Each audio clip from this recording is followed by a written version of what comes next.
नमस्कार, स्वागत है आप सभी का अपने चैनल टेट गुरुजी पर। आज हम ध्वनि एवं तरंग से बनने वाले सभी महत्वपूर्ण प्रश्नों को हल करेंगे, क्योंकि हर एग्जाम में इस टॉपिक से एक दो प्रश्न पूछे जाते हैं। तो आइए शुरू करते हैं। सबसे पहला क्वेश्चन देखते हैं। ध्वनि की प्रबलता निम्नलिखित से मापी जाती है: वेग से, आवृत्ति से, आयाम से, तरंग दैर्ध्य से। तो ध्वनि की प्रबलता को मापते हैं, तो इसका राइट आंसर होगा सी, आयाम से। अगला क्वेश्चन देखते हैं। ध्वनि का वेग अधिकतम होगा वायु में, निर्वात में, जल में, इस्पात में। तो ध्वनि का वेग अधिकतम किस में होगा? इस्पात में। D is the right answer. अगला क्वेश्चन देखते हैं। ध्वनि की मूलभूत इकाई कहलाती है: ध्वनिग्राम, रूपग्राम, अर्थग्राम, वाक्य विन्यास। तो ध्वनि की मूलभूत इकाई ध्वनिग्राम होती है। क्वेश्चन नंबर 4 देखते हैं। सामान्य ताप पर ध्वनि की चाल अधिकतम होगी हाइड्रोजन में, नाइट्रोजन में, ऑक्सीजन में, इनमें से कोई नहीं। तो सामान्य ताप पर ध्वनि की चाल हाइड्रोजन में अधिकतम होगी। क्वेश्चन नंबर 5 देखते हैं। दूर संचार के लिए प्रयुक्त तरंगे हैं: दृश्य प्रकाश, अल्ट्रावायलेट, इंफ्रारेड या फिर माइक्रोवेव। तो दूर संचार के लिए जो तरंगे प्रयुक्त होती हैं वे हैं माइक्रोवेव।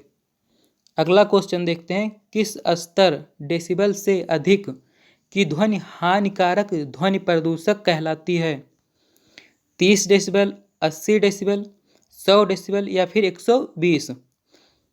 तो 80 डेसिबल से अधिक की ध्वनि जो है ये हानिकारक ध्वनि कहलाती हैं। क्वेश्चन नंबर 7 देखते हैं। ध्वनि तरंगे केवल ठोस माध्यम में चल सकती हैं, केवल गैसों में चल सकती हैं, निर्वात में चल सकती हैं या फिर ठोस तथा गैस दोनों माध्यम में चल सकती हैं? तो जो ध्वनि तरंगे होती हैं ये ठोस तथा गैस दोनों माध्यम में चल सकती हैं। अगला क्वेश्चन देखते हैं। ध्वनि तरंगे नहीं चल सकती गैस में, ठोस में, द्रव में या फिर निर्वात में। तो जो ध्वनि तरंगे होती हैं ये निर्वात में नहीं चल सकती। डी इसका राइट आंसर होगा। अगला क्वेश्चन देखते हैं। सोनार में हम उपयोग करते हैं प्राश्रव्य तरंगों का, अवश्रव्य तरंगों का, श्रव्य ध्वनि तरंगों का या फिर रेडियो तरंगों का। तो सोनार में हम प्राश्रव्य तरंगों का उपयोग करते हैं, क्योंकि सोनार के द्वारा समुद्र में छिपी हुई वस्तुओं का पता लगाया जाता है। आइए अगला क्वेश्चन देखते हैं। प्रस्रव्य वे ध्वनियाँ हैं जिनकी आवृत्ति होती है 1000 हर्ट्ज, 20,000 हर्ट्ज या फिर 10,000 हर्ट्ज। तो प्रस्रव्य ध्वनियों की आवृत्ति 20,000 हर्ट्ज से अधिक होती है। आइए अगला क्वेश्चन देखते हैं। निम्न में ध्वनि का वेग अधिकतम होगा निर्वात में, वायु में, द्रव में या धातु में? तो ध्वनि का वेग अधिकतम होगा किसमें? धातु में। D is the right answer. अगला क्वेश्चन देखते हैं। सीटी स्कैन करने में प्रयोग में लाया जाता है अवरक्त किरणें, प्रस्रव्य तरंगे, दृश्य प्रकाश या फिर एक्स किरणें। तो सीटी स्कैन करने के लिए एक्स किरणों का प्रयोग होता है। क्वेश्चन नंबर 13 देखते हैं। टेलीविजन दर्शक डिश एंटीना प्रयुक्त करते हुए बरसात में उपग्रह सिग्नल नहीं प्राप्त करते, क्योंकि ऑप्शन ए कह रहा है एंटीना छोटे होते हैं, या फिर वर्षा की बूंदें रेडियो तरंगों की ऊर्जा अवशोषित करती हैं, ऑप्शन सी कह रहा है वर्षा की बूंदें रेडियो तरंगों की ऊर्जा की मूल दिशा को विचलित करती हैं। तो उपरोक्त में से कौन सा सही है? केवल ए सही है, या फिर एक और दो दोनों सही है, या फिर 2 और 3, या ये सभी सही हैं? तो इसका राइट आंसर होगा डी, ये सभी सही हैं। आइए अगला क्वेश्चन देखते हैं।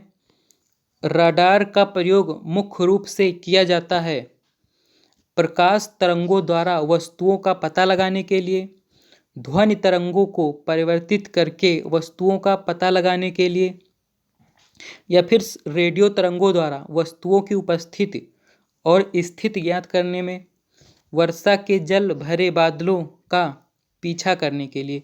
तो रडार का उपयोग किया जाता है किस लिए? रेडियो तरंगों द्वारा वस्तुओं की उपस्थिति और स्थिति ज्ञात करने के लिए किया जाता है। आइए अगला क्वेश्चन देखते हैं। चमगादड़ अंधेरी रातों में उड़ सकते हैं और अपना शिकार भी कर सकते हैं, इसका कारण क्या है?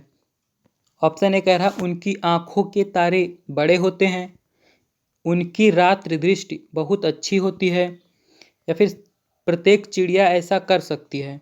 ऑप्शन डी कह रहा है ये पराध्वनि तरंगे निकालते हैं और उन्हीं तरंगों के द्वारा निर्देशित होते हैं। तो चमगादड़ रात में उड़ सकते हैं, इसका कारण क्या है? वे पराध्वनि तरंगे निकालते हैं और उन्हीं के द्वारा निर्देशित होते हैं। तो आइए अगला क्वेश्चन देखते हैं। ध्वनि निम्न प्रकार से चलती है। ध्वनि जो है वो किस प्रकार से चलती है? आप प्रगामी तरंगों की तरह, अनुप्रस्थ तरंगों की तरह, या फिर अनुदैर्ध्य तरंगों की तरह। तो जो ध्वनि तरंगे होती हैं ये अनुदैर्ध्य तरंगों की तरह चलती हैं।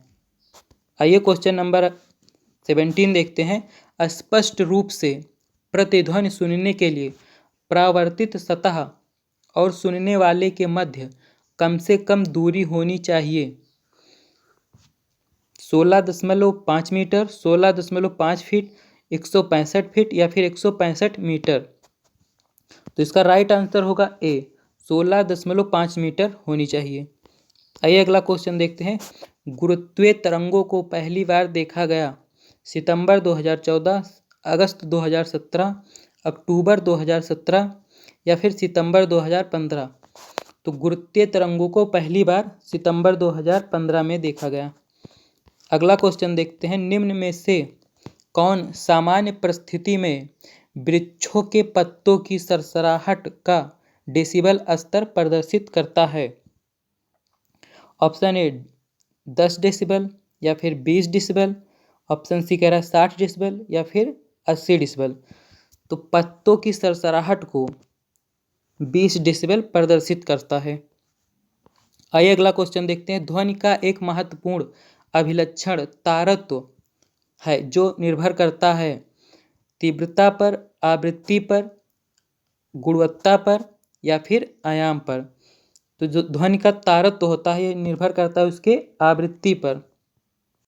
आइए अगला क्वेश्चन देखते हैं। दूरदर्शन प्रसारण में ध्वनि संकेतों को प्रेषित करने में प्रयुक्त तकनीक है आयाम मॉडुलन, नाड़ी संकेत मॉडुलन, आवृत्ति मॉडुलन, समय विभाजन। तो इसका राइट आंसर होगा सी। अगला क्वेश्चन देखते हैं। प्रस्रव्य तरंगों के बारे में निम्नलिखित कथनों पर विचार कीजिए। ये कीड़ों को नष्ट कर सकती है, यह कपड़ों से धूल हटाकर उन्हें साफ कर सकती है, इनका उपयोग बीमारियों के उपचार के लिए किया जा सकता है, यह स्वचालित दरवाजों को नियंत्रित कर सकते हैं। तो प्रस्रव्य तरंगों के बारे में बताना है, इनमें से कौन सा सही है? तो इसका राइट आंसर जो होगा वो होगा डी, ये सभी सही हैं। आइए अगला क्वेश्चन देखते हैं। जब दो लोग आपस में बात करते हैं तब कितने डेसिबल ध्वनि उत्पन्न होती है? 10, 30, 5 या फिर 100। तो इसका राइट आंसर होगा बी, 30 डेसिबल की ध्वनि उत्पन्न होती है। क्वेश्चन नंबर 24 देखते हैं। मनुष्य के लिए मानक ध्वनि स्तर है 60, 90, 100 या फिर 120 डेसिबल। तो मनुष्य के लिए जो मानक ध्वनि स्तर है वो है 60 डेसिबल। अगला क्वेश्चन देखते हैं। निम्न में से कौन सा प्रभाव ध्वनि तरंगों में नहीं पाया जाता? ध्रुवण, परावर्तन, व्यातीकरण या फिर विवर्तन। तो ध्वनि तरंगों में ध्रुवण प्रभाव नहीं पाया जाता। अगला क्वेश्चन देखते हैं। रेडियो तरंगों का वेग कितना होता है? तो जो रेडियो तरंग होती है उनका वेग होता है 3 × 10⁸ मीटर प्रति सेकेंड। तो इसका राइट आंसर होगा बी। अगला क्वेश्चन देखते हैं। आवृत्ति मापने की इकाई का क्या नाम है? तो आवृत्ति मापने की इकाई का नाम हर्ट्ज है, B is the right answer. आइए अगला क्वेश्चन देखते हैं। प्रकाश के वेग की तुलना में रेडियो तरंगों का वेग अधिक होता है, कम होता है, अनंत होता है या फिर एक समान होता है? तो प्रकाश की तुलना में रेडियो तरंगों का वेग एक समान होता है। अगला क्वेश्चन देखते हैं। मनुष्य के लिए ध्वनि की श्रव्य सीमा लगभग होती है? तो इसका राइट आंसर होगा डी, 20 हर्ट्ज से लेकर 20,000 हर्ट्ज तक होती है। इससे ऊपर की जो ध्वनियाँ होती हैं उन्हें प्रस्रव्य ध्वनि कहते हैं। आइए अगला क्वेश्चन देखते हैं। प्रस्रव्य तरंगों का उपयोग किया जाता है गहरे जल में डूबी वस्तुओं की खोज तथा गहराई ज्ञात करने में, यकृत, अग्नाशय, किडनी, हृदय जैसे मानव रोगों के निदान हेतु, तेल व खनिज निक्षेपों के भूमिगत चित्रांकन हेतु, या फिर उपरोक्त सभी के लिए? तो प्रस्रवित तरंगों का उपयोग इन सब के लिए किया जाता है। तो इसका राइट आंसर होगा डी। यदि वीडियो अच्छा लगा हो तो चैनल को सब्सक्राइब करना ना भूलें।